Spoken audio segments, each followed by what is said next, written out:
देवेंद्र फडणवीस का नाम मुख्यमंत्री के लिए पहले से ही तय था, लेकिन अंतिम समय पर शिवसेना ने धोखा दे दिया।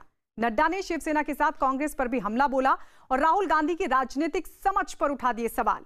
नड्डा ने यह भी कहा कि कांग्रेस जिसके भी साथ सरकार बनाती है उसे धोखा देती है।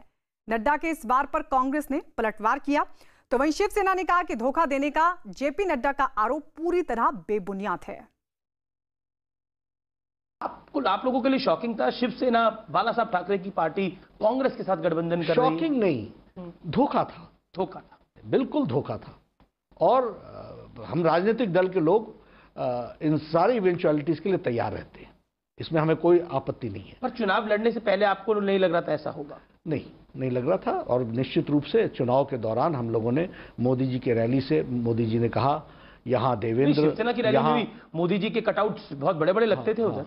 ये दिल्ली में नरेंद्र और महाराष्ट्र में देवेंद्र, उनके सामने कहा जी, उद्धव ठाकरे के सामने मंच पर कहा, सारी चीजें बड़ी स्पष्ट थी। देवेंद्र जी के नेतृत्व में ही चुनाव लड़ा जाना था, लड़ा गया, अच्छी जीत हासिल हुई। जीत हासिल होने के बाद आप अगर धोखा दोगे तो ठीक है, राजनीति में होता है सब कुछ। हम तैयार रहे, हम इस इवेंचुअलिटी के लिए तैयार रहे। तो सवाल ये, क्या शिवसेना ने बीजेपी को धोखा दिया? हमारे साथ सभी खास मेहमान जुड़ चुके हैं। कांग्रेस से अतुल हमारे साथ जुड़ चुके हैं, बीजेपी के प्रवक्ता प्रेम शुक्ला हमारे साथ हैं, और शिवसेना की तरफ से अरविंद सावंत जो कि सांसद भी हैं वो हमारे साथ हैं, और हमारे वरिष्ठ सहयोगी अमिताभ सिन्हा भी हमारे साथ जुड़ चुके हैं। अरविंद सावंत, सबसे पहले आपके पास, क्योंकि एक बड़ा आरोप जेपी नड्डा की तरफ से शिवसेना पर लगाया गया, वो कह रहे हैं कि शिवसेना ने उन्हें एन मौके पर धोखा दे दिया। आप जानती हो कि शिवसेना वंदनीय हिंदू हृदय सम्राट बाला साहब ठाकरे जी के नेतृत्व में जो काम करती है, जो संस्कार उन्होंने किए, उस संस्कार में सबसे पहला संस्कार था कि किसी को जबान देते समय 100 बार सोचो, और एक बार जबान दी तो प्राण जाए पर वचन न जाए, इस जबान को पूरा करो।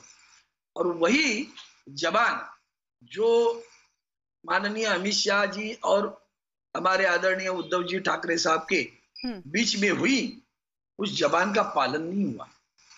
धोखा देना ये तो शिवसेना का कभी जिंदगी में नहीं किसी को शिवसेना उल्टा धोखा खाया है, नुकसान किया है, खुद का किया है। ये चुनाव के पहले भी आप देखोगे तो पता चलेगा, सारी चीजें जिस ढंग से चल रही थी ना, वो धोखा देने के कदम कैसे उठ रहे थे वो समझ में आ रहा था।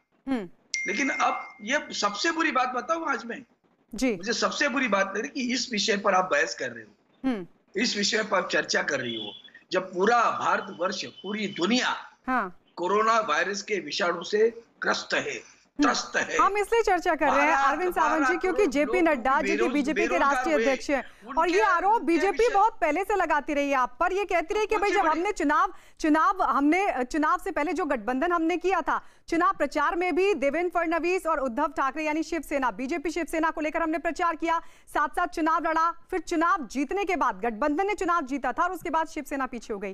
सर आएंगे आपके पास। इस बीच आपको बता देते हैं जेपी नड्डा ने कहा क्या। न्यूज 18 से खास बातचीत में बीजेपी के अध्यक्ष जेपी नड्डा ने शिवसेना की गठबंधन में वापसी पर क्या कहा। उन्होंने कहा कि अगर ऐसा कोई प्रस्ताव आता है तो बीजेपी संसदीय बोर्ड ही फैसला लेगा, हालांकि अभी ऐसा कोई प्रस्ताव नहीं है।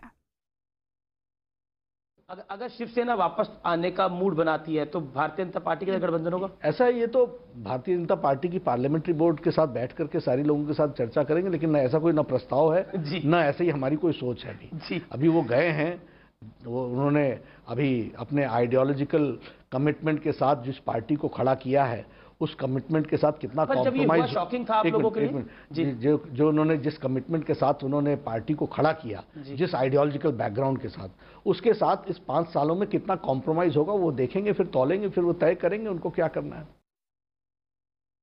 प्रेम शुक्ला आपके पास आएंगे, लेकिन अरविंद सावंत आपको इस पर जवाब देना चाहिए, क्योंकि जो सॉफ्ट कॉर्नर था कभी शिवसेना को लेकर बीजेपी के मन में, जेपी नड्डा के इस बयान से आपको लग रहा है कि अभी भी कुछ गुंजाइश है? वो इस बात अगर आप वापस लौटते हैं तो आज हमारे साथ में विषाणु की बात दिमाग में है, उसको जो त्रस्त हुए लोग उनको राहत देने की बात है, छोड़ो, उनको इलाज करने की बात है। अब उनकी जो दूसरी बात उन्होंने कही, जिस आइडियोलॉजी के साथ में गए, तो थोड़ा सा आत्मपरीक्षण करें। जम्मू कश्मीर में कौन सी आइडियोलॉजी थी जिसके साथ सरकार बनाई? ठीक है, कौन सी आइडियोलॉजी थी मध्य प्रदेश में सरकार गिराई? ठीक है अरविंद सावंत। कौन सी प्रेम आइडियोलॉजी शुक्ला जी थी गोवा जवाब में दीजिए। सरकार बनाई? अरविंद सावंत कह रहे हैं, अरविंद सावंत तो कह रहे हैं कि हमने धोखा दिया नहीं, हमने तो बल्कि धोखा खाया है। अभी नहीं धोखा खाया है, मैं बताता हूँ। हाँ वही सवाल पूछा है अरविंद सावंत। उसी का उत्तर आ रहे अरविंद सावंत आ रहे हैं आपके पास। एक बार प्रेम शुक्ला मुझे उत्तर देने का अवसर दें, व्यग्र होने की आवश्यकता है जी। धोखा, क्योंकि स्पष्ट तौर पर धोखा है। आप जब आदरणीय मोदी जी मंच से कह रहे थे कि दिल्ली में नरेंद्र और महाराष्ट्र में देवेंद्र, तो क्या आदरणीय उद्धव जी सुन नहीं रहे थे? उन्होंने उसी समय गठबंधन तोड़ देना चाहिए था, नहीं तोड़ा। और जिन वंदनीय बाला साहब ठाकरे का उदाहरण दे रहे हैं अरविंद सावंत जी उस रैली में आप रहे होंगे 2012 की विजयदशमी रैली, शिव तीर्थ पर बाला साहब ने कहा था इस देश को पंचक से मुक्ति दिलानी। पंचक कौन? सोनिया गांधी, राहुल गांधी, रॉबर्ट वाड्रा, प्रियंका गांधी वाड्रा और अहमद पटेल। ये बाला साहब के आखिरी वचन थे। और उन्हीं राहुल गांधी के प्रशंसा में आप लगातार स्तुति गाते रहे 5 वर्ष हमारे साथ रहने के बावजूद, और फिर उनके साथ चुनाव हमारे साथ लड़े गए उनके साथ। तो बाला साहब के वचनों को तोड़ा किसने? क्या बाला साहब ने वचन नहीं कहा था 2012 की विजयदशमी की रैली में? क्या ये बाला साहब का वचन नहीं है? आप कह दीजिए मैं झूठ बोल रहा हूं, मैं स्वीकार लूंगा, लेकिन आपने बाला साहब के वचनों को कहां माना? और आप जो कह रहे हैं कि हमने तोड़ा, तो हमारा अनुच्छेद 370 के संदर्भ में हमारा मेरी बात पूरी हो जाए, मेरी बात पूरी हो जाने दीजिए अमिताभ जी। प्रेम भाई, मेरी बात पूरी हो जाए। हाँ अमिताभ जी बोलिए। प्रेम भाई, मैं अमिताभ बोल रहा हूँ दिल्ली से। मैं सारी बातों से सहमत हूँ। आप पुरानी परंपरा शिवसेना की जानते हो प्रेम भाई, ये भी हम लोग से छुपा हुआ नहीं है, सारी चीज़ें जानते हो। लेकिन अरविंद जी, अभी जो लेटेस्ट बात है वो नड्डा साहब भी हमारे यहाँ इंटरव्यू दिए हैं, हमारे यहाँ अमित भाई शाह भी इंटरव्यू दे चुके हैं। दोनों ने एक ही बात कही है कि सरकार गिराने का कोई प्रस्ताव बीजेपी ने न चर्चा किया है, न कोई प्रस्ताव उनके सामने आया है। महाविकास अघाड़ी के अंदर ही काफ़ी इनहेरेंट कंट्रडिक्शन है, अंदरूनी मतभेद हैं, कांग्रेस भी अपने आप को पल्ला झाड़ रही है। तो आप उस अपनी विचारधारा के साथ कब तक इससे किसको खींच पाओगे अरविंद भाई? अरे भैया तुम कश्मीर में क्यों नहीं बोलते हो? फिर कश्मीर में तो सरकार गिर गई अरविंद भाई। अभी मेरे जबान से लफ्ज आएगा, वो तो देशद्रोही लोगों के साथ में गठबंधन करके बैठे, वो लोग प्रिंसिपल की बात करते बहुत बुरा लगता है। कश्मीर तो अरविंद भाई, कश्मीर तो इतिहास का पन्ना हो गया, महाराष्ट्र में तो इतिहास बनना है।